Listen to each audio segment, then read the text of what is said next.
It had stopped raining when he found the purple coat on the gate. Small, soaked, and underneath, a girl faint in the snow. His hands trembled when raising her. It had been years since he held a life so fragile. It had been years since he felt anything.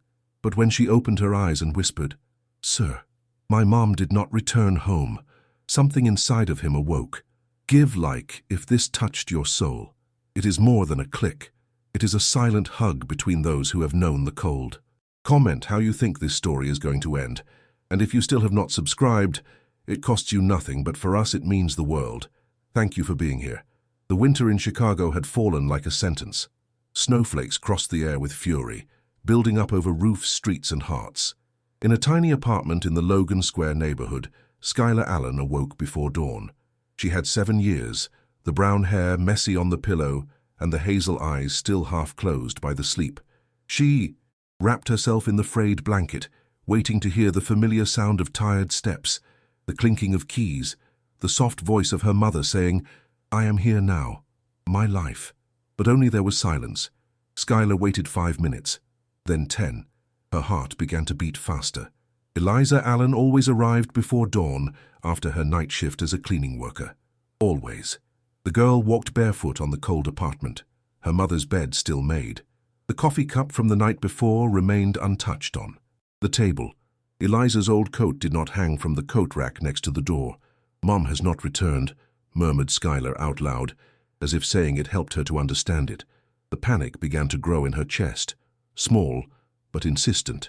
She remembered then something that her mother had told her months ago, one Sunday afternoon while they folded clean clothes under the dim light of the only lamp that worked. "If you ever need help, Skylar, if something happens to me and you do not know what to do, go to the Pine Ridge house on the Lincoln Park Hill. There lives a man who helps people. Ask for Marcus Stone. Promise me that you will remember it." Skylar had not understood well then, but now those words echoed with terrible clarity in her mind. She dressed with trembling hands. She put on the grey corduroy pants that were already too short for her, a long-sleeve shirt, a sweater with a hole in the elbow, and her purple coat, worn by years of use. The boots were broken at the tip, letting in the cold. There was no money to replace them. There was no money for almost anything. Before leaving, Skylar wrote a note with pencil on a wrinkled paper. "I went to look for help. I love you, Mom." She left it on the table. She opened the apartment door and the freezing wind hit her with violence. The snow fell thick, transforming the world into a white storm. Skylar began to walk. Every step was a battle. The snow reached Skylar's knees in some places, and the wind pushed her backwards as if the whole city conspired to make her return. But she could not return. Her mother was not at home. Something bad had happened. She knew it with the dark certainty that only children possess when the adult world breaks. She walked on empty streets, under streetlights that flickered with yellow light. Her cheeks burned from the cold. The fingers of her hands and feet had lost feeling long ago. Breathing hurt. But Skylar kept going, clinging to the image of that house on the hill, of that man who supposedly helped people. "Marcus Stone," she repeated in her mind like a chant. "Pine Ridge House." She climbed on steep paths, slipping on hidden ice under the fresh snow. She fell 2 times. The first time she scraped her knee through the pants. The second time she almost could not get up. She remained kneeling on the frozen ground, gasping, with tears freezing on her eyelashes. "I have to get there," she whispered to herself. "Mom needs me." The sky began to clear with the grey light of dawn. Skylar recognized the street. She had done it. In front of her, at the end of a path flanked by snow-covered pines, rose a house large, modern, of glass and stone. Huge windows reflected the white landscape. Everything seemed silent, calm, unreachable. Skylar walked to the wrought-iron gate. She tried to call, but her voice was barely a hoarse whisper. She tried to press the doorbell, but her fingers did not respond. She fell against the gate, trembling uncontrollably. "Please," she murmured with the last of her strength. "Please." The world began to spin. The colors faded. The cold no longer hurt. It was only a distant feeling, like sinking into deep water. Skylar closed her eyes, and then everything turned dark. Marcus Stone was in his study checking financial reports when the movement notification at the main entrance appeared on his screen. He had 42 years, dark hair with some grey on the temples, angular face, and eyes that had lost part of their warmth with the years. He wore a black high-neck sweater and grey pants. His house was spotless, silent, orderly, exactly like his life. He looked at the screen with curiosity. At this time, in the middle of a snowstorm, it was impossible for someone to knock on his door. But there, in the grainy image of the security camera, he saw something that made his heart stop. A small girl, dressed in a worn purple coat, lay slumped against the gate. Marcus did not think. He simply ran. He crossed the hallway, went down the stairs, crossed the living room and went out the front door without a coat, without worrying about the cold that bit his skin. He ran on the snow-covered path to the gate. He opened the electronic lock with trembling hands and knelt next to the girl. "My God," he whispered. Her face was pale, almost bluish. Her lips had a purple tint. Marcus lifted her in his arms, surprised by how little she weighed, and ran back to the house. He took her directly to the main living room, where a gas fireplace radiated constant heat. He laid her carefully on the leather sofa and began to take off her wet coat. His hands worked quickly, but also with a delicacy that he himself did not know he possessed. He took off her broken boots, her soaked socks. Her feet were freezing, almost colorless. Marcus ran to the bathroom, took towels and blankets. He wrapped the girl, gently rubbing her arms and legs to stimulate circulation. He called the emergency service, explained the situation with a firm but urgent voice. They told him to keep the girl warm, not to give her food or drinks until she was more conscious, that the ambulance would arrive in 15 minutes. But then, before he hung up the phone, the girl opened her eyes. They were the color of dark honey. They were full of fear and confusion. She blinked several times, looking at the high ceiling, the wood beams, the fireplace, and finally, at Marcus. "Where?" Her voice was barely a thread. "You are safe," said Marcus softly, kneeling next to the sofa. "You are in my house. I found you outside. What is your name?" "Skylar," she whispered. "Skylar Allen." "What were you doing outside in this weather, Skylar?" The girl's eyes filled with tears. Her lower lip trembled. "Sir, my mom did not return home." Those words went through Marcus like a spear. He saw the genuine terror in the girl's eyes, the despair of someone so small facing something she should not have to face alone. "Your mom? What is your mom's name?" "Eliza Allen. She works in cleaning, on the night shift. She always arrives before I wake up. But today, she was not here. She told me that if I needed help, to come here, that you helped people." Marcus felt something break inside his chest. How much had this girl walked? How long had she been in the snow?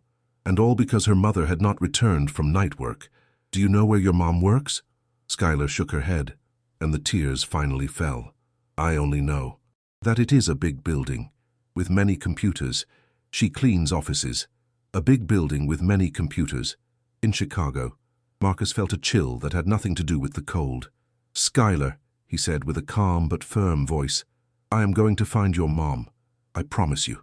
The ambulance arrived and the paramedics examined Skylar. Mild hypothermia, severe dehydration, extreme exhaustion. She needed warmth, liquids, rest. There was no permanent damage, but she had been dangerously close. Another mile of walking, another 30 minutes in the cold, and the story would have been different. Marcus asked them to wait. Skylar clung to his hand when they tried to take her away. "I do not want to go without knowing about my mom," she begged. "Please." Marcus looked at the paramedics and then at the girl. He made a decision. "She will come with me. We are going to look for her mother. If you need to treat her more, you can come with us, or we will meet at the hospital later." The paramedics exchanged glances, but something in Marcus's determination, in the way he held the girl's hand, made them nod. Marcus took Skylar to his car, a discreet black sedan. He gave her his own thermal jacket, too big for her but warm. He also gave her warm water from a thermos and a cereal bar that he found in the glove compartment. While Skylar ate slowly, Marcus began to make calls. First, he called his assistant, Patricia, and asked her to look in the employee records for any person named Eliza Allen. Then he called the head of human resources, then the operations manager. Each call increased his certainty, and also his horror. "Mr. Stone," said Patricia after 10 minutes, "we have an Eliza Allen registered." She is an employee of Swift Cleaning Services, the contract company that handles the night cleaning at our facilities. Shift from 11 at night to 7 in the morning. Marcus closed his eyes. His company. Eliza Allen worked at his company. Where is she now? I do not know, sir. She should have finished her shift 2 hours ago. I can call the night supervisor. Do it and tell him I am going there now. He drove quickly but carefully, aware of the girl in the passenger seat. Skylar looked out the window, quiet, with her hands squeezing the jacket against her chest. The Stone Tech Technology campus was 20 minutes from his house. Marcus had designed it personally, a complex of 3 glass and steel buildings, inner gardens, modern cafeterias, gym, rest areas. It was his pride, his legacy. He had never thought about who cleaned those buildings. They arrived at the campus and Marcus used his access card to open the main doors. The place was almost empty, only some morning shift employees arriving, having coffee, turning on computers. Marcus led Skylar by the hand through shiny hallways, looking for someone who could help. He found the cleaning supervisor on the second floor, a man about 50 years old, with a tired appearance. Eliza Allen, repeated the supervisor, when Marcus asked him. Yes, she was on the shift tonight. She finished her round about 3 hours ago. I suppose she went home. She did not get home, said Marcus with a tense voice. Her daughter is looking for her. Where exactly did she work? The supervisor seemed uncomfortable. She has floors 4 and 5 of Building B assigned. Offices, meeting rooms, the executive cafeteria. She is a good worker. She never misses. Take me there. They went to Building B. Skylar walked next to Marcus, her small steps echoing in the empty hallways. They checked the 4th floor. Nothing. They went up to the 5th. They checked offices, bathrooms, meeting rooms. And then, in a small break room for cleaning staff, hidden at the end of a secondary hallway, they found her. Eliza Allen lay on the floor, unconscious. Her blue uniform was wrinkled, her face pale and covered with cold sweat. Next to her there was an overturned cleaning cart, spilled chemical products. "Mom!" Skylar's scream tore the silence. Marcus acted by instinct. He knelt next to Eliza, checked her pulse. She was alive, but weak. Her breathing was shallow. He took his phone and called emergencies again, giving the exact location. Skylar clung to her mother's hand, crying, "Mom, wake up, please, wake up." Marcus put a hand on the girl's shoulder, feeling his own heart beat hard against his chest. The ambulance would arrive soon. But while they waited in that small, forgotten room in a corner of a building that he had built, Marcus Stone understood something terrible. This was his responsibility. The Chicago Metropolitan Hospital received Eliza Allen in critical condition. The doctors worked fast. Intravenous serum, oxygen, constant monitoring. Marcus and Skylar waited in the emergency room, sitting on blue plastic chairs under fluorescent lights that hummed slightly. Skylar had fallen asleep leaning against Marcus's shoulder, exhausted from the walk, the fear and the relief of having found her mother. Marcus did not move, afraid of waking her. He looked at the white walls, listened to the sound of monitors and hurried steps, and thought. He thought about how he had built his company from scratch, about the sleepless nights developing software, about the presentations to investors, about the contracts with hospitals all over the USA. He had created a company valued at $120 million. It employed 230 people directly. He had been interviewed in business magazines, had given talks about innovation and leadership, and he had never thought about the woman who cleaned his executive cafeteria. A doctor finally came out. She was a woman about 40 years old, hair tied up in a ponytail, spotless white coat. Relatives of Eliza Allen? Marcus gently touched Skylar's shoulder. The girl woke up, startled. "My mom?" They approached the doctor. Marcus briefly explained the situation. He was not family, but he had found Eliza and her daughter. "Your mother is stable," said the doctor, looking at Skylar with a kind expression, "but her condition was serious. Severe dehydration, extreme exhaustion, signs of chronic malnutrition. Her body was at the limit. If she had spent 1 or 2 more hours without help, we would have had a much more serious situation." Skylar began to cry again, but this time they were tears of relief mixed with fear. "Can I see her?" "In a few minutes. She is sedated now. She needs rest. But she will be fine." The doctor paused. "Can I talk to you for a moment?" She looked at Marcus. They moved a few steps away. The doctor lowered her voice. Mrs. Allen has been working night shifts for months without adequate rest days. Her body simply could not take it anymore. She told me when she was semi-conscious that she could not afford to miss work, that she needed every dollar. This should not happen, not in the middle of 2024. Marcus felt the words like physical blows.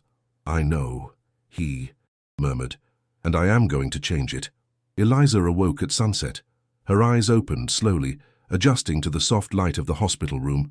The first thing she saw was Skylar, asleep in a chair next to her bed, with her head resting on the mattress and one hand clinging to her mother's. "Skylar," whispered Eliza with a hoarse voice. The girl woke up immediately. Her eyes lit up. "Mom!" They hugged with the intensity of those who have been on the edge of the abyss. Eliza stroked her daughters. Hare kissed her forehead, checked with trembling hands that she was fine. "What did you do? Did you walk to the Pine Ridge house? In the snow?" Skylar nodded with watery eyes. "I did not know what to do. You told me I would go look for help." Eliza closed her eyes, feeling a love so intense that it hurt, mixed with guilt for having put her daughter in that situation. "I am so sorry, my life. I am so sorry." It was then that she noticed the man standing near the door, tall, dressed in dark clothes with a tired but alert appearance. He was looking at her with an expression that Eliza did not know how to interpret immediately. "Mrs. Allen," said Marcus, approaching. "I am Marcus Stone. Your daughter came to my house this morning, looking for help. We found you in the building where you work." "In my building?" Eliza felt the world stop. Marcus Stone, the owner of Stone Tech, the man who appeared in photos in the company's hallways, always impeccable, always distant. She had never been close to him. He was someone from another world. "Mr. Stone, I do not know what to say." "You do not have to say anything, but I do." Marcus sat down in the chair on the other side of the bed, as if he needed to be at her level. "I want you to know that what happened to you is unacceptable. You work in conditions that no human being should have to endure. Impossible work days, minimum wage, no health insurance, no protection, and I am responsible for that." Eliza blinked, surprised. "Sir, I'm only a contract worker. You do not have any responsibility over—" "Yes, I do. My company hires the company you work for, and for years I have signed contracts looking for the lowest possible cost, without asking how that affected people, without thinking that behind every service there are human beings with families, with needs, with dignity." Marcus paused. His voice broke slightly. "Your daughter walked 3 miles in the middle of a snowstorm because you could not get home, because you were so exhausted that your body shut down. That is not acceptable, and I am going to change it." Eliza did not know how to respond. She had worked all her life in low-paid jobs, being invisible to the bosses and owners. No one had ever spoken to her like this. No one had assumed responsibility. "Thank you," she finally whispered. "Thank you for saving my daughter, and thank you for seeing me." Marcus nodded, feeling a lump in his throat.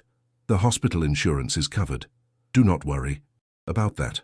And when you recover, I want to talk to you about your job, about a better job." During the 3 days that Eliza remained in the hospital, Marcus did not disappear.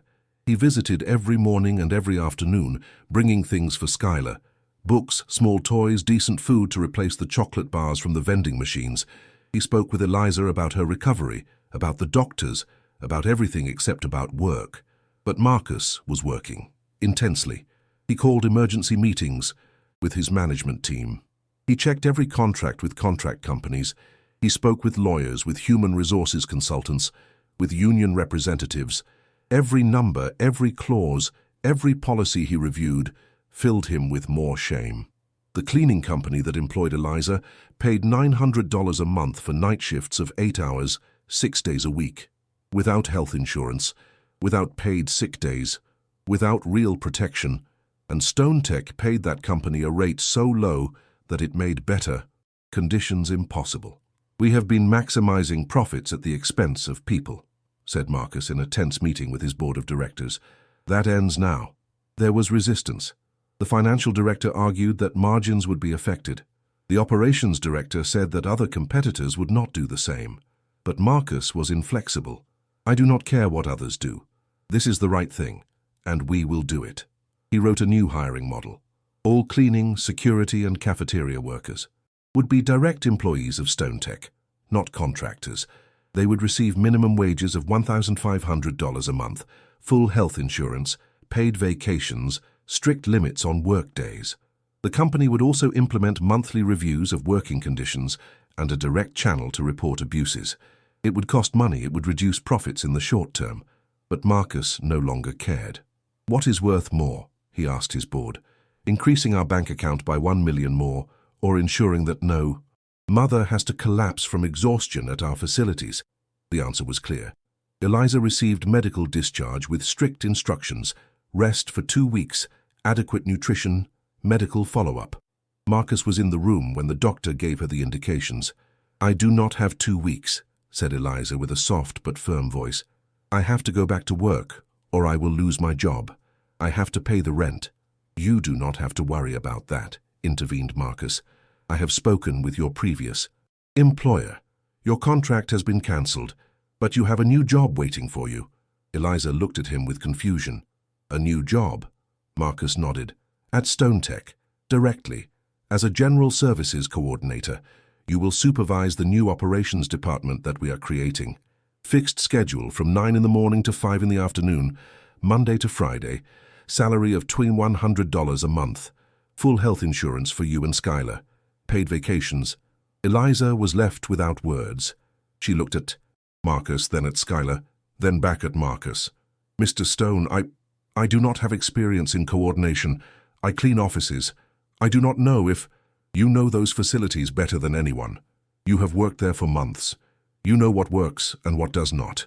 And also, we are going to train you. Everything you need to learn, you will learn." Marcus paused. "But this is not charity. You have earned it, and you deserve it."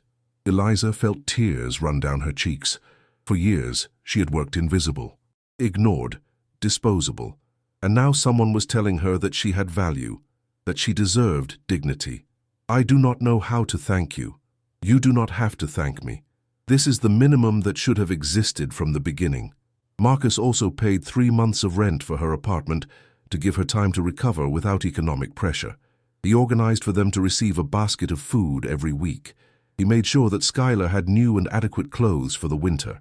When Eliza and Skylar left the hospital, Marcus took them to their apartment. It was small, with walls that needed paint and old furniture, but it was clean and orderly. It was a home. "Rest," said Marcus before leaving, "and when you are ready, we will start." The following weeks transformed everything. Marcus not only changed the policies of his company, but he got personally involved in ensuring that they were implemented correctly. He visited the facilities, spoke with the workers, listened to their concerns, and he visited Eliza and Skylar. At first they were professional visits. Marcus brought documents for Eliza to review, explained her new responsibilities, answered her questions. But soon the visits became longer. He stayed to have coffee. He played with Skylar while Eliza prepared dinner. They talked about things that had nothing to do with work. Eliza discovered that Marcus was different from what she had imagined. He was not the cold and distant businessman from the corporate photos. He was smart, yes, and focused. But he was also gentle. He really listened. He had a dry sense of humor that appeared in unexpected moments. And with Skylar, he was extraordinarily patient and affectionate. "Why did you never get married?" Eliza asked him one afternoon while they shared tea in the small kitchen. Marcus was silent for a moment, looking at his cup. "I was engaged 10 years ago to a wonderful woman, but I was building the company. I worked 20 hours a day. She wanted a life, a family. Attention. I gave her postponed meetings and broken promises. Eventually she got tired, and she was right to do so. Do you miss her?" "I miss the idea of her, but I do not know if I really knew her. I was so obsessed with success that I forgot what success really meant." Marcus looked up. "But you two taught me something." "Us? You taught me that no professional achievement is worth anything if it is built on the suffering of others, and that real human connections, the people you care about, and who care about you, are the only thing that really counts." Eliza felt something warm bloom in her chest. Marcus was looking at her with an intensity that made her feel seen, valued, important. "You saved my daughter," said Eliza in a low voice, "and you changed our lives. I do not know how we could ever repay you for that." "Eliza," said Marcus softly, You also saved me, only not from the snow. You saved me from turning into someone I do not want to be. Skylar adored Marcus. She called him the man who saved me from the snow with pride, as if he were a personal superhero. She showed him her school drawings. She told him about her friends. She asked him about computers and technology with an insatiable curiosity. And Marcus, who had never spent much time with children, discovered that he loved it. He loved how Skylar saw the world with wonder, how she asked impossible questions, how she laughed with her whole body when something seemed funny to her. One afternoon in March, when the days began to get longer and winter finally gave way, Marcus took Eliza and Skylar to a small Basque restaurant in the old town. They walked on narrow streets, passed by Pinkso's shops, listened to street musicians. Skylar was in the middle, holding her mother's and Marcus's hands, jumping on the cobblestones. "You know what?" she said suddenly. "We look like a family." Eliza blushed. Marcus smiled, but something in his expression became more serious. After dinner, while Skylar chased pigeons in a small square, Marcus and Eliza sat on a stone bench. The sun set over the old buildings, painting the sky orange and pink. "Eliza," said Marcus after a long silence, "I have to tell you something." She looked at him, feeling her heart speed up. "These months have been the best of my life, not because of the changes in the company, although that also matters, but because of you and Skylar, for having a reason to return home that is not checking reports or answering emails, for having conversations that matter, for feeling that I matter as a person, not only as a name on a building. Marcus, I have fallen in love with you, Eliza, and I know that this may seem fast or complicated because of our history, but it is the truth, and Skylar is incredible, and I would love, if you allow me, to be part of your lives. Truly, not only as someone who visits you, but as someone who is here, who stays." Eliza felt tears in her eyes. She had learned not to expect anything good from life, to settle for surviving, but Marcus was offering her something that she did not even know she could wish for. "I also fell in love with you," she whispered. "I do not know when exactly it happened. Maybe it was when I saw you carrying my daughter in your arms, or when you assumed responsibility for something that no one else would have assumed, or simply when you spoke to me as if I were a person worth knowing." Marcus took her hand. "Then, let us make this real. You, me, a family." Eliza nodded, crying and laughing at the same time. Yes, let us make it real." Marcus planned the proposal with the same care that he dedicated to his business projects, but with a different kind of emotion. He wanted it to be perfect. Not for show, but because Eliza deserved to know how much she meant to him. He chose Lincoln Park Hill, the place from where the whole city of Chicago was seen, the same place near which Skylar had walked in the snow months ago. But now it was spring. The trees bloomed. The air was soft. The city stretched below like a tapestry of life and light. Skylar was in on the secret. Marcus had asked her first, with all seriousness. "Skylar, I want to ask your mom to marry me. I want to be your dad if you want. Are you okay with that?" Skylar's eyes had lit up like stars. "Really? Will you really be my dad? Really? Yes, yes, yes, yes." She had jumped, hugging him so hard that she almost pushed him to the ground. The day of the proposal, Marcus took Eliza to the hill under the pretext of a picnic. Skylar accompanied them, carrying a basket with food that Marcus had prepared, with help from a chef friend, but the details did not matter. They sat on the grass, ate, laughed. The city stretched beneath them, bathed in the golden light of the afternoon. Skylar was restless, excited, almost unable to contain the secret. When the sun began to set, Marcus stood up. He extended his hand to Eliza. "Dance with me." Eliza laughed. "Here? Without music?" "We do not need music." They danced on the grass, turning slowly while the wind moved their hair. Skylar looked at them with a huge smile, and then, softly, Marcus knelt down. Eliza covered her mouth with her hands. "Eliza Allen," said Marcus with a clear voice, "6 months ago, your daughter knocked on my door and taught me that I had been living half-heartedly. She taught me that success without humanity is empty. She taught me that the most important things in life do not appear in any financial report. And you taught me what it means to truly love, to love without conditions, to love with courage. I want to spend the rest of my life by your side. I want to be Skylar's dad. I want to build something real with you. Will you marry me? He opened a small box. Inside there was a simple but beautiful ring with a stone that captured the light of the sunset. Eliza could not speak. She nodded, crying, laughing, and finally managed to say, "Yes." 1,000 times, yes. Marcus slid the ring onto her finger and stood up to kiss her. Skylar ran towards them, and the three hugged there on the top of the hill while the city celebrated below without knowing it. "Now we really are a family," said Skylar with absolute satisfaction. And they were. The preparations for the wedding were simple but full of joy. Eliza did not want anything showy. Marcus respected that completely. What mattered was not the spectacle, but the real deep commitment that they were making to each other. Meanwhile, Marcus made a decision that surprised many of his acquaintances. He put his big, cold house on the hill up for sale, that glass and steel construction that had been his solitary refuge for years. It was beautiful, yes, with spectacular views and magazine design, but it had never been a home. It was a monument to his professional success, not a place where he could imagine Skylar running through the hallways or Eliza preparing breakfast on Sundays. He bought a smaller but infinitely warmer house in the Wicker Park neighborhood, a family area near the river. It was a traditional 3-story building with a stone facade and wrought-iron balconies. It had a back garden with grass where Skylar could play, with enough space for swings and maybe someday a dog. It had a large kitchen with a solid wood table where they could sit together to eat, to talk, to simply be.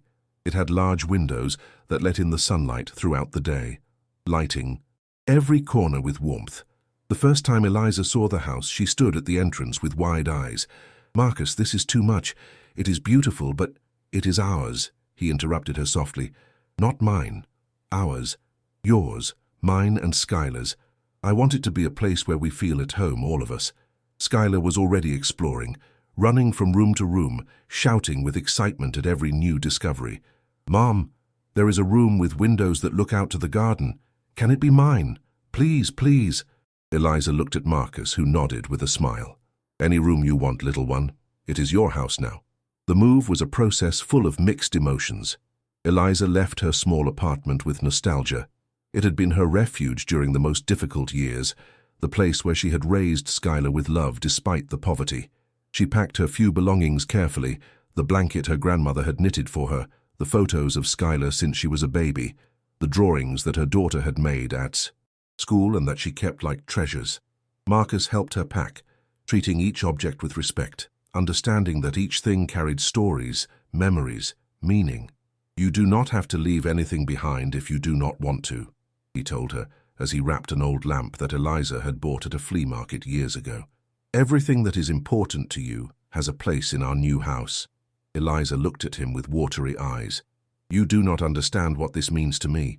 For years I lived with constant fear. Fear of not being able to pay the rent, fear of being thrown out, fear that Skylar would realize how precarious our situation was. And now I have a real home, security, a future." Marcus hugged her, feeling the weight of those words. "You will always have security. I promise you, you will never have to be afraid again." They moved in together 1 week before the wedding. Marcus insisted that Skylar decorate her own room exactly as she wanted. He took her to a paint store and told her to choose any color.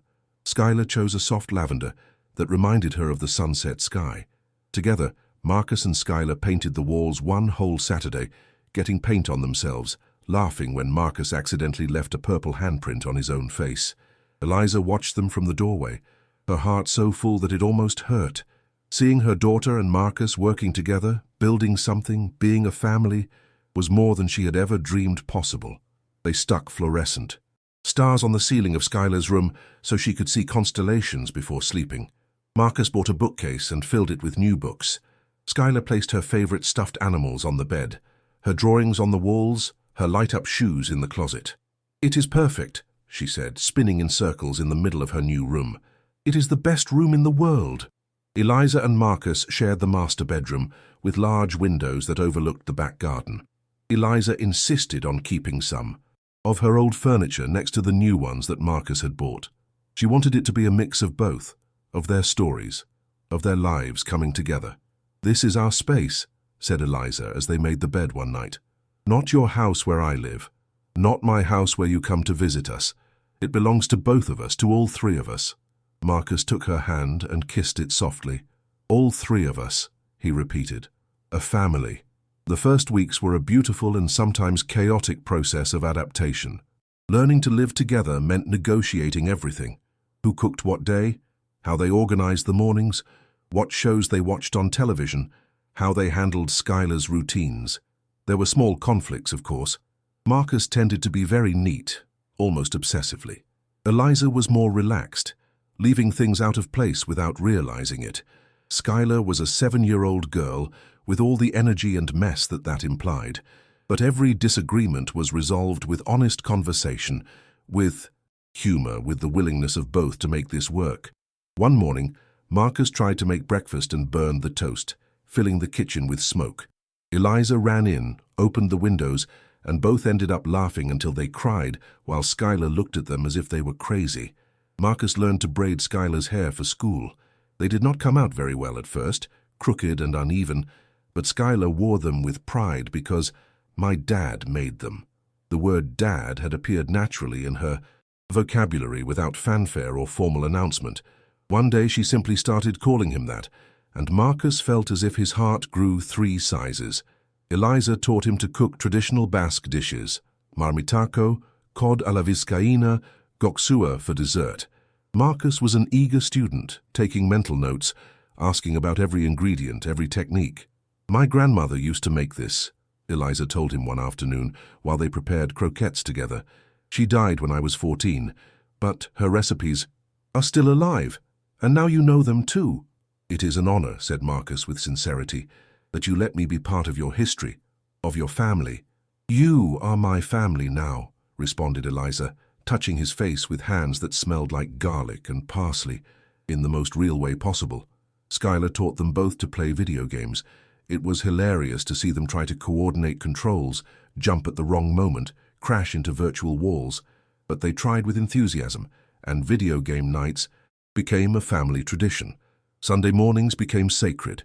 They had breakfast together without rush, coffee for the adults, hot chocolate for Skylar, bread with tomato and olive oil, Spanish omelette. Then they went out to walk around the neighborhood, exploring small shops, greeting neighbors, being simply one more family among many. One night, after putting Skylar to bed, Marcus and Eliza sat on the living room sofa. The house was silent, illuminated only by the soft light of a lamp. Marcus had his arm around Eliza's shoulders, who snuggled against his chest. "You know," said Marcus in a low voice, "I used to think that my life was successful. I had money, recognition, a company valued at millions. I appeared in magazines. I gave lectures. People asked me for advice on how to succeed in business." "You were successful," said Eliza. "No, I was rich, which is not the same." Marcus paused, searching for the right words. "Real success is this, being here with you," hearing Skylar laugh. From her room before falling asleep, knowing that tomorrow we will wake up together and have another day to build our life. That is what is worthwhile, not the figures in a bank account, not the press articles. This, real life, real love. Eliza lifted her head to look at him. Her eyes shone with tears that did not fall. "You gave us a new life, Marcus. You saved us." "No," he said firmly. "You saved me. I was empty. I had built an empire on sand, without real foundation, without purpose beyond, accumulating more and more. Skylar knocked on my door that snowy morning and showed me what really matters. You taught me what it means to love without conditions. You taught me humility. You taught me that people are not numbers on a report, but human beings with dignity and value. I should be grateful every day that you gave me the opportunity to be part of your lives." They kissed softly, without hurry, savoring the moment. "I love you," whispered Eliza. "I love you too," responded Marcus, "and I am never going to forget how lucky I am." They remained like that for hours, hugged on the sofa of their house, in their home, while the world outside continued to spin. But inside those walls, they had built something precious, something that no storm could destroy. The morning of the wedding dawned clear and bright.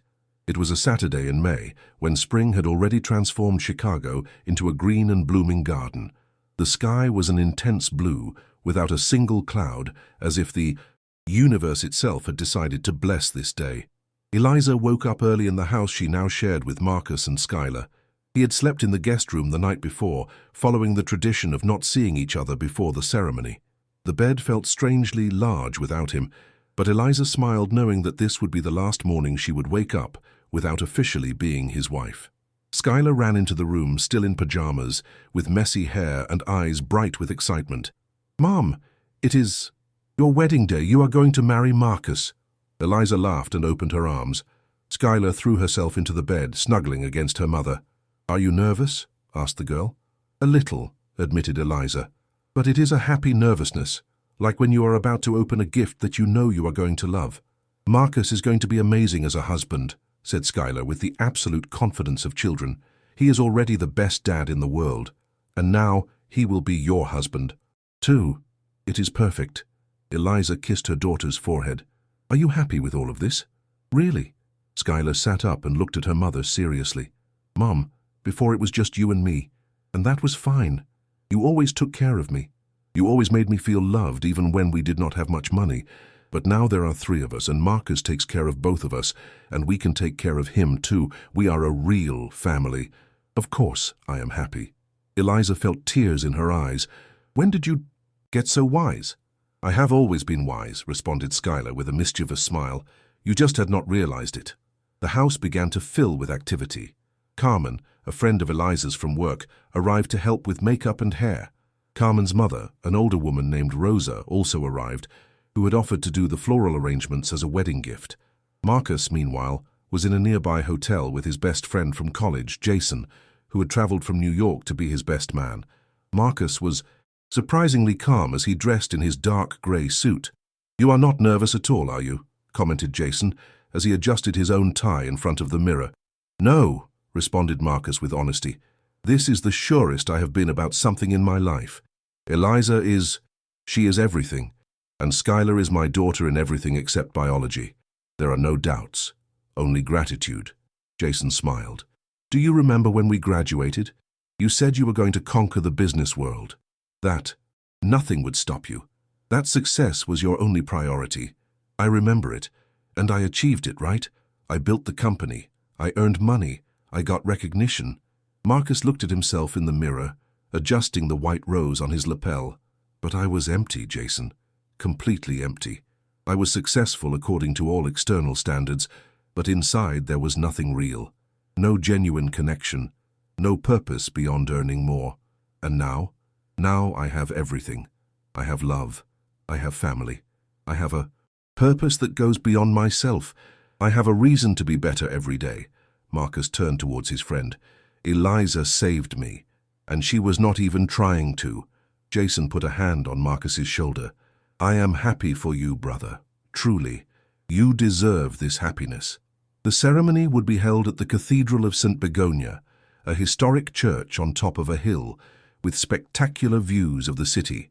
It was the place where Eliza had been baptized, where she had made her first communion. It was part of her history, of her roots.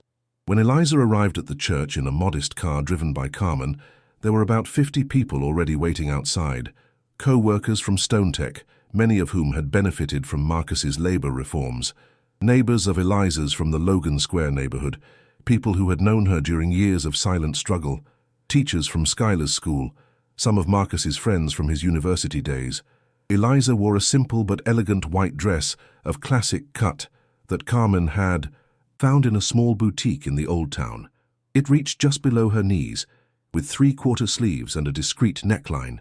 It was not showy or expensive, but it fit her perfectly, highlighting her thin figure and the natural grace of her movements. Her dark hair was tied up in a low bun, with small white flowers woven in. She wore little makeup, just enough to enhance her hazel eyes and her high cheekbones. In her hands, she carried a small bouquet of white roses and sprigs of eucalyptus. But the most beautiful thing about Eliza was not the dress or the hairstyle. It was the light that radiated from her. For months, she had gained weight, recovering from the chronic exhaustion that had marked her face with deep lines. Now her cheeks had color. Her eyes shone. Her smile was genuine and relaxed. She was a woman who had finally found peace. Skylar walked next to her mother, dressed in a lavender dress that she had chosen herself. She had a white ribbon at the waist and wore silver shoes that shone with every step. Her hair was braided with small flowers. In her hands she carried a miniature bouquet of daisies. "You are beautiful, Mom," she whispered as they went up the cathedral steps. "You too, my love." Inside, the church was decorated with simple but beautiful floral arrangements, white roses and green branches at the ends of each pew, lit candles that projected warm light on the old stone walls. Sunlight entered through the stained glass windows, creating patterns of colors on the floor. Marcus was already at the altar, standing next to Jason. When he saw Eliza enter, his expression changed. His eyes watered. A slow, deep, genuine smile transformed his face. "Beautiful," murmured Jason next to him. "Perfect," corrected Marcus. The music began to play, soft and melodious. Eliza walked down the central aisle holding Skylar's arm. She had considered asking a distant relative to walk her down the aisle, following tradition, but decided that she wanted it to be Skylar. Her daughter had been her companion throughout all these years. Together they had survived. Together they had reached this moment. The guests stood up. Many had tears in their eyes. This was not just a wedding. It was the testimony of a transformation, of rescued lives, of love found in the middle of the storm. When Eliza reached the altar, Marcus extended his hand. She took it, feeling its warmth, its firmness, its silent promise.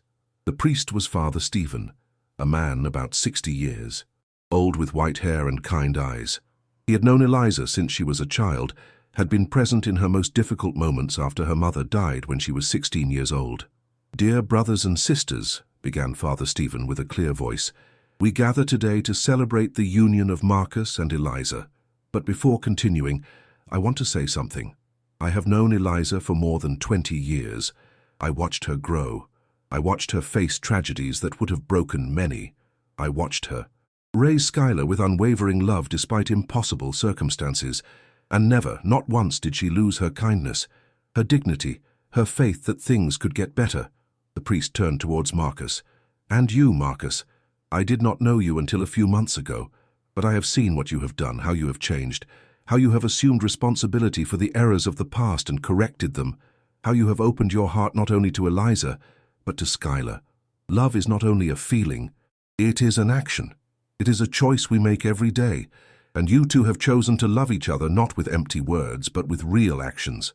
The guests remained silent, absorbing every word. "Marriage is not easy," continued Father Stephen. "It requires patience, forgiveness, humility. It requires us to choose the other person again and again, even when it is difficult. But when it is done well, when it is done with true love, it becomes the most beautiful reflection of what it means to be human. Marcus, Eliza, are you ready to make that choice?" "Yes," they both said in unison. The moment for the vows arrived. Marcus let go of Eliza's hand, only to take a folded paper from his pocket. He opened it with hands that trembled slightly, and began to read, although he quickly looked up and spoke directly into Eliza's eyes, forgetting the paper completely. "Eliza," his voice echoed clearly in the silent church, "when I met you, you were going through the most difficult moment of your life, but I did not see you as a victim. I saw a warrior. I saw a mother who had given absolutely everything for her daughter. I saw a person of unwavering dignity, even when the world tried to take it away from you. You taught me that true success is not measured in figures or acknowledgements. It is measured in how we treat others, in how we build a more just world, in how we love without expecting anything in return." Marcus paused, breathing deeply. "I promise to honor you every day of my life. I promise to listen to you, respect you, support you. I promise to be the best father I can be for Skylar. I promise never to forget the lessons you taught me about humility and compassion. I promise to build with you a life full of dignity, respect, and joy. And I promise to love you not only on the easy days, but especially on the difficult ones, because that is what it means to truly love." Eliza was crying openly now, tears running down her cheeks. Skylar, standing next to them, was also crying, wiping her nose with the back of her hand. Eliza did not have a written paper. She had memorized her vows, carrying them in her heart. "Marcus," she began with a trembling but firm voice, "6 months ago, My life was darkness. I worked until exhaustion, surviving day by day, unable to see beyond the next bill, the next shift. I had lost hope that things could be different. And then Skylar knocked on your door, and you opened it. Not only your door, your heart. Eliza took Marcus's hands between hers. You saved me when I thought there was no possible salvation. Not only me, but my daughter, who is my whole world. You gave me back something I had lost, my dignity. Not with money, although that helped, but with respect, with seeing me as a person of value, with loving me not despite my past, but including it. And I want all workers, all those who have ever felt invisible, to know that they matter, that they have value, that they deserve to be treated with humanity. Her voice broke, but she continued. I promise to love you with everything I am, with every part of me. I promise to build a home full of warmth and laughter with you. I promise to always remember who you really are. Not only a successful businessman, but a man with a huge heart capable of changing, of growing, of loving without limits. I promise to be your partner in everything, in successes and in difficulties. I promise that you will never take a step alone, because I will be by your side, always. Father Stephen smiled with tears in his own eyes. Do you have the rings? Skylar stepped forward, proud, holding a small white satin pillow where 2 simple gold rings rested. She handed them to the priest, who blessed them. These rings are symbols of your commitment, endless circles representing limitless love. Marcus, take Eliza's ring.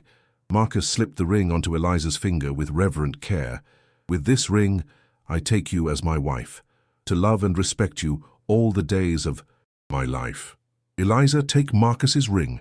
Eliza did the same, her hands trembling slightly. With this ring I take you as my husband, to love and walk with you all the days of my life. Father Stephen raised his hands.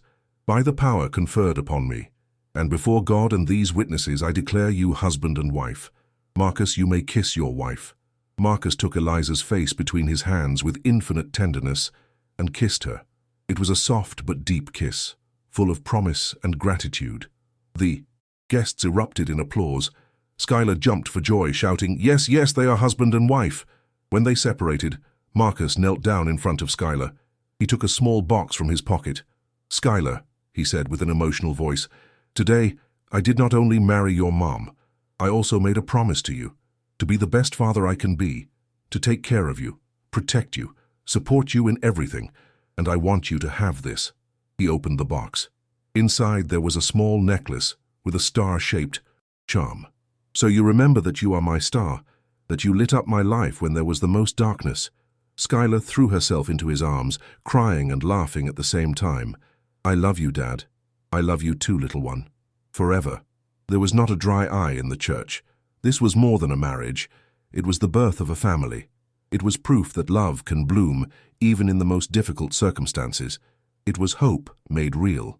The reception was held at Guernica Grill, a small and cozy family restaurant located in the old town of Chicago. It was a modest place with stone walls, wood beams on the ceiling, and long, solid wood tables. It was not luxurious, but it was authentic. It was real. The owner of the restaurant, an older man named Leo, who had known Eliza's grandmother, had insisted on giving them a special price. For Anne's girl, he had said, referring to Eliza's deceased grandmother, she was good to me when no one else was.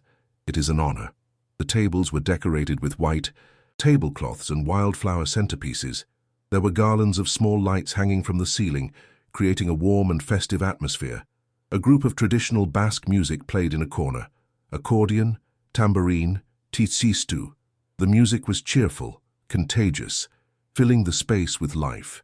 The food was simple but delicious, prepared with love by Leo's family. They started with varied pinxos, piquillo peppers stuffed with cod, ham croquettes, tisistora with cider. Then they served marmitaco, the traditional Basque stew of tuna and potatoes, followed by grilled ribeye with green peppers. For dessert, homemade goksua and wedding cake decorated with fresh flowers. Marcus and Eliza sat in the center of a long table, surrounded by their guests. Skylar was by their side, eating with appetite, and participating in all the conversations with the confidence of someone who knows she is completely loved. The toasts began after the main course. Jason was the first to stand up, raising his glass of wine. I have known Marcus since we were 18 years old, he began. We shared a room in college. I know how he was then. Ambitious, brilliant, but also lost. He looked for success as if it were the answer to everything. And he achieved it. He built an incredible company. He became rich, famous in business circles. But every time we saw each other, I noticed that something was missing in him, an emptiness that no achievement could fill. Jason looked at Eliza and Skylar.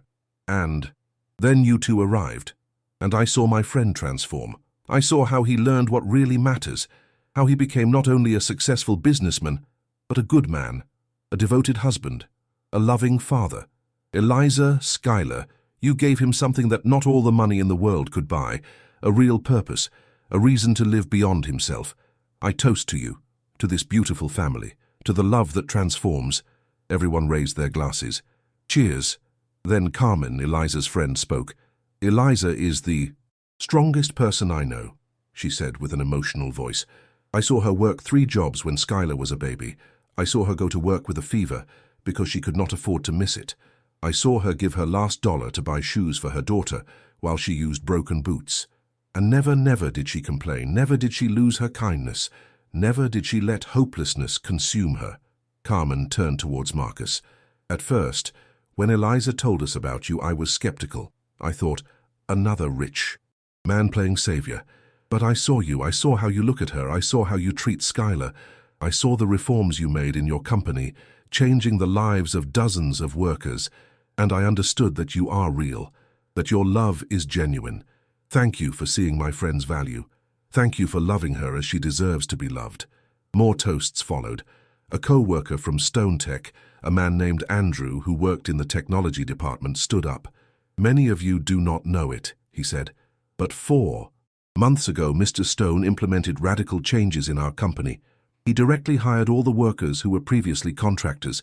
He gave them decent wages, health insurance, human working conditions. Some of us thought he was crazy, that it would reduce profits, that it would affect our competitiveness. Andrew paused. But do you know what happened? Morale improved, productivity increased, personnel turnover almost disappeared.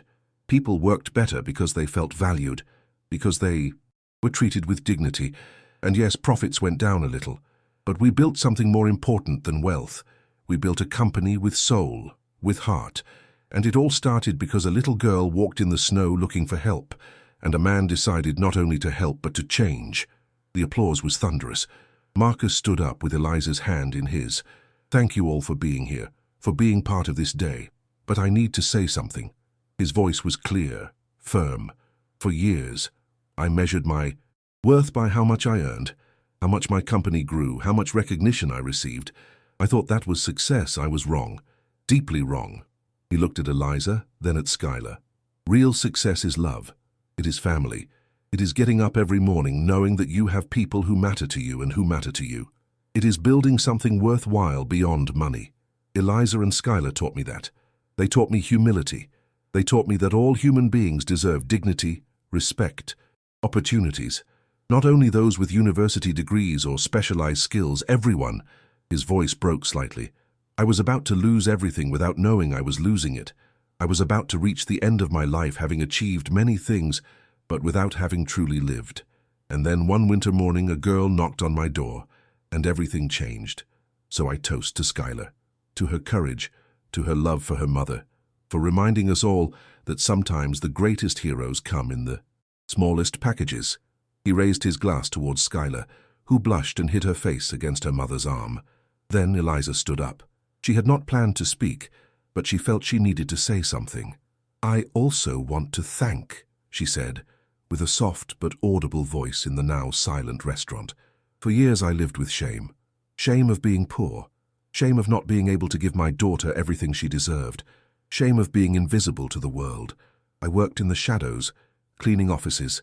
When everyone had left, feeling that I did not matter, that I was replaceable, disposable. Her eyes shone with tears. Marcus gave me back something I had lost. My dignity. Not with money, although that helped, but with respect. With seeing me as a person of worth. With loving me not despite my past, but including it.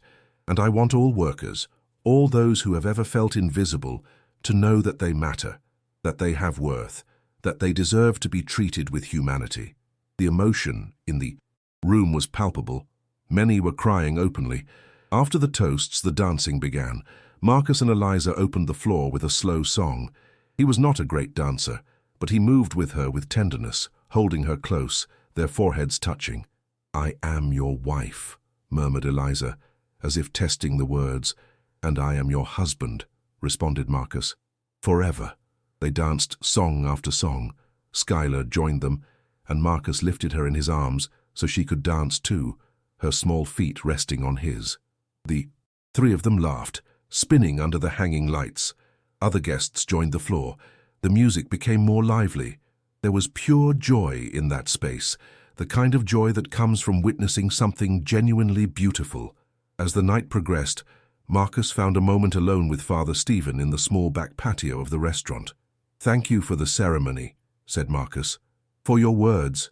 They meant a lot." The priest nodded, looking at the stars barely visible above the city lights. "Marcus, there is something I want to tell you. Something important." "Yes? What you did, changing your company's policies, improving working conditions for the workers, was admirable. But it does not end there. You have a platform now, a voice. Other businessmen will listen to you, others will look at you as an example." Marcus frowned. "I am not an activist. I just want to live my life with my family." "I know. But think about how many Elizas there are out there, how many invisible, exploited, voiceless workers. If you, someone from inside the business world, speak about labor dignity, about paying fair wages, about treating people as human beings and not as resources, you could start a bigger change." Marcus considered the words in silence. "I do not know, Father. I do not know if I have that strength. You have it, because now you know what really matters, and that makes you unstoppable." Inside the restaurant, the party continued. But outside, under the stars, Marcus made a decision. He would continue fighting, not only for Eliza and Skylar, but for all those who needed dignity and justice, one person at a time, one company at a time, one heart at a time. The night ended late. The guests said goodbye with long hugs and sincere blessings. Marcus, Eliza, and Skylar were the last to leave, helping Leo clean up, insisting that they did not need to do all the work. When they finally went out into the fresh night air, Skylar was asleep in Marcus's arms. Eliza walked next to him, her head resting on his shoulder. "It was perfect," she murmured. "Yes," agreed Marcus. "Absolutely perfect." They walked on the cobblestone streets of the old town towards where they had left the car. The streetlights projected puddles of yellow light. The sound of their steps echoed in the night silence. "What are you thinking about?" asked Eliza after a while. "About how everything changed in 6 months. About how one snowy morning transformed 3 lives completely." "4," corrected Eliza. "4. You, me, Skylar, and all the workers whose lives you improved. That is more than 3. Marcus smiled. "You are right, but it started with you, with Skylar knocking on my door, with your strength and dignity, with the opportunity to do something that mattered." They arrived at the car, and Marcus settled Skylar carefully in the back seat, securing her seatbelt. The girl murmured something unintelligible and snuggled up without waking up. During the drive home, Eliza took Marcus's hand. "Thank you," she said softly. "For what?" "For everything. For saving us. For loving us. For being exactly who you are. I should be the one thanking you. You saved me first." They arrived at their house, their home. Marcus carried Skylar inside and put her to bed without waking her. Eliza tucked her in with the girl's favorite blanket and kissed her forehead. "Good night, my love," she whispered. "Today your mom got married, and you gained a dad forever." In their own room, Marcus and Eliza changed clothes in a comfortable silence. They got into bed with the windows open, letting in the cool night breeze. Marcus hugged Eliza from behind, his face buried in her hair. "I love you," he murmured. "I love you too," she responded, intertwining her fingers with his. They stayed like that for a long time, hugged in the dark, listening to the silence of their house, feeling the peace of their home. And Marcus thought about how he had been so wrong for so long. He thought about all the hours he had spent in offices, in meetings, on business trips, chasing something that could not fill the emptiness inside him. He thought about how he had valued numbers and acknowledgments over people and connections, but now he understood. Now he knew. Success is not what you build, but who you love. It is not what you accumulate, but what you give. It is not how much you earn, but how you treat others. Sometimes the greatest gifts come wrapped in the coldest storms. Sometimes the most important lessons come from the most unexpected people. Sometimes when you think you are saving someone, you discover that you were actually the one who needed to be saved. And as he fell asleep next to his wife, with his daughter sleeping in the next room in the house they had turned into a home, Marcus knew with absolute certainty that he had found the only thing that really matters: love, family, dignity, humanity. Everything else was just noise.